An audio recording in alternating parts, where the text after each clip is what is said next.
பிரமிடிங், அதாவது ஜெயிக்கிற குதிரை மேல பெட் கட்டுற மாதிரி ஒரு முதலீட்டு உத்தி. வாங்க இதை பத்தி பார்க்கலாம். ஒரு பங்கு விலை குறையும் போது நீங்க அதை வாங்குவீங்களா? நிறைய பேர் இப்படிதான் பண்ணுவாங்க. ஆனா அப்படி பண்றது ஒரு பெரிய தவறா கூட இருக்கலாம். நமக்கு எல்லாருக்கும் தெரிஞ்ச முதல் ரூல் என்ன?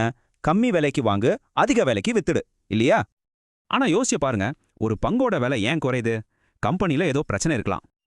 நம்ம ஊர்ல ஒரு பழமொழி சொல்லுவாங்க, விழுகிற கத்திய புடிச்சா கைதான் கீழும். வேகமா சரிஞ்சிட்டு இருக்கிற ஸ்டாக்கை வாங்குறது அந்த கத்தியை பிடிக்கிற மாதிரி தான். கடைசியில நஷ்டம்தான் வரும். அப்போ பெரிய பெரிய ட்ரேடர்ஸ் என்ன பண்ணுவாங்க? அவங்க வழி டோட்டலா வேற. ஜெஸ்ஸி லிவர்மோர் மாதிரி பெரிய ஆளுங்களோட ரூல்ஸே தனிதான். அது நம்ம யோசனைக்கு ஆப்போசிட்டா இருக்கும். அவங்களோட சீக்ரெட் என்னன்னா, விலை ஏறும்போது தான் வாங்கணும். ஜெயிக்கிற முதலீட்டுல இன்னும் பணத்தை போடணும்.